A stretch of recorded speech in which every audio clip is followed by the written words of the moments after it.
มาพอกันอีกทีนึงข้ามหมู่บ้านหน้าพี่น้องจะได้กดไลค์กดแชร์เด้อพี่น้องมาเบิ่งบักขามอ่าขามบักเก็บคนบักใหญ่เพราะบักใหญ่นี่ก็สิเอารถใหญ่รถซ้ำหนึ่งก็สิได้ประมาณ2คันถ้าเป็นรถใหญ่ก็สิได้ประมาณ2รถน้อยก็สิได้ประมาณ3เด้อพี่น้องมาเบิ่งกันพี่น้องนี่จะเป็นบักใหญ่แน่บักก็บ่แม่นของไผหรอกของอ้ายตัวเดียวพี่น้องเอ้ย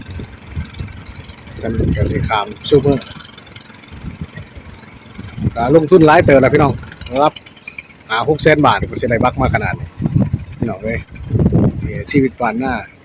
ลมแห้งก็ลำบากนะการไปกันมาเพราะว่าบ่หาก็บ่ได้กินพี่น้องเอ้ยจะได้ซั่นถนนหนทางก็ลำบากดินก็บ่ได้ต่อแพนจะได้ก็ฝากกดไลค์กดแชร์เด้อพี่น้องเด้อทั้งมีบักนี่ก็สิอยู่ทั้งบ้านแกงโคตรเด้อพี่น้องเด้อเมืองคงเซโดนนะเมืองคงเซโดนแขวงกันสิขึ้นกับแขวงสารวัตรกันคือเขาว่าปิ่งไก่หน้าปงเหล่าข้าวเมืองคงลำวงสารวัตรเด้อพี่น้องเด้อมาเที่ยวมาเทียบก็ได้พี่น้องต่างประเทศแต่ละคนก็สิมาเที่ยวก็สิมาในพ่อบักจังซี่ชีวิตของบ้านหน้าด้วยชนบทก็สิลำบากพี่น้องเอ้ยนี่รถกำลังลงไปพี่น้องนี่คันใหญ่แน่ก็สิได้ประมาณ2คันคันน้อยสิได้ประมาณ3คันรถก็บ่มีเงินใกล้ไอ้น้องตัวเองนี่ล่ะลำบากการไปกันมากพี่น้อง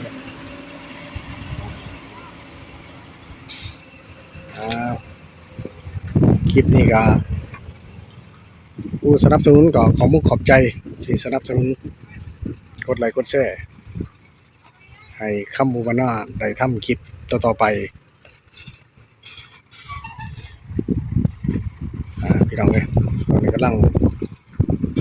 รถใหญ่กำลังเข่าวัดพี่น้องสิลำบากในการแข่งกันลงบางคนบ่เสียวซ่านหรือว่าบางคนบ่คุ้นกับสถานที่บางคนบ่กล้าขึ้นเลยขึ้นลงมันก็ลำบากว่านี่ก็ลมแห้งแน่ลมแห้งเนี่ยก็มันกับเป็นลงก็ลำบากคนขับรถพอใจเหมือนกันกับพวกการขึ้นเขาลงชีวิตชนบทมันคือวินต่อแฟนบ้านอื่นเขาว่าสิมีสะพานหรือว่าครัวแถวบ้านนอกแถวสมุทรตาลแกงโคนน้องห้อยน้ำแทงเนี่ยก็สิมาขามนี้เบิดพี่น้องเลยมาขามนี้เบิดก็นี่ละแม่น้ำเซโดนลงไปถึงแม่น้ำโขงไปแล้วพี่น้องเลยสุดปลายทางแม่น้ำนี่ก็มาจากคนได้พี่น้องมาจากคนนั้นกับถึงประเทศเวียดนามนะพี่น้องชิลงมาชีวิตบ้านการเป็นอยู่ของบ้านคนกับว่าอะไรก็หาปูหาปลากินเงินหน่อยก็สิเที่ยวเงินหน่อยขั้นละ10,000จะเป็นบักใหญ่กับขั้นหนึ่งละแสนกีบพี่น้องไงกูดีกับสิแพงกูนี่นะพี่น้องเลยแล้วแต่รถแล้วแต่ล้อรถไปเลยแพงน้ำล้อเลยพี่น้องเด้อแพงน้ำล้อวันละแพงน้ำล้อแพงน้ำล้อคนมานี่แหละบ่หากับบ่ได้กินบ่ไปกับบ่มีบ่เห็นบ่ไปบ่เบิ่งกับบ่เห็นหลายบ้านพี่น้องแต่ละบ้านแต่ละเมืองเขาก็สิบ่คือกันนะพี่น้องเอ้ยความลำบากทุกคนนี่มีความลำบากในตัวเบิดสิน้อยหรือหลายมีความลำบากตัวทำมาหากินกะบ่เฮ็ดกะบ่ไร่บ่หากะบ่มีเลยพี่น้องลำบากเบิดสิน้อยหรือหลายสู้ต่อไปพี่น้องเอ้ยข้าพเจ้าเบิ่งกันก็ทายไว้นะบ่ฮู้ว่าบ้านใดสิได้ผ่านหรือบ่ผ่านเอาก็สิบ่แม่นคนดังพี่น้องเอ้ยบ่แม่นคนดังก็สิคนที่จะได้คนที่เฮากันบ่ได้คนแท้เฮากันใส่เวลาแล้วพี่น้องบ่มีเสียงจากเพราะว่าหมู่เฮ็ดมาหลายปีหลายปีพี่น้องจะได้ก็ฝากกดไลค์กดแชร์เด้อคำหมู่วันหน้าเด้อพี่น้องเสียงจากสิดังเนี่ยเพราะว่าลมมันแห้งงอนั่นพดเสือกไว้ลมแห้งพดเสือกอะไรมันก็เด้อพี่น้องเด้อเบิ่งได้แล้วตอนนี้เพิ่นกำลังสิออกแล้ว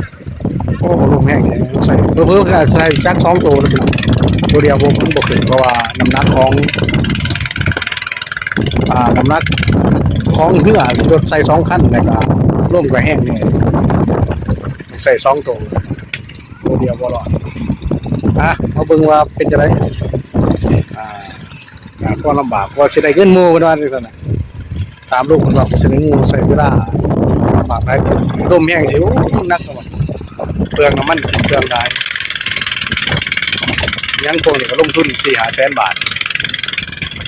4-5 แสนบาท4-5 ปีแล้วนะพี่น้องตอนนี้ยิ่งโอ้ยยิ่งยากแล้วเพราะว่าสินค้าก็แพงพวกเล็กพวกหยังก็แพงมาเบิ่งกันพี่น้องเบิ่งความลำบาก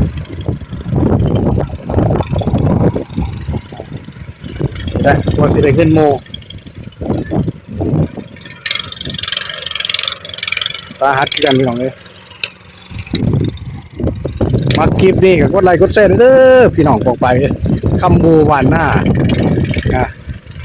หักน้อยๆขอให้หักนานๆพี่น้องเลยจะได้ก็ได้แต่ในคลิปหน้าจะได้ว่ามาถ่ายของแปลกๆเป็นของที่ว่า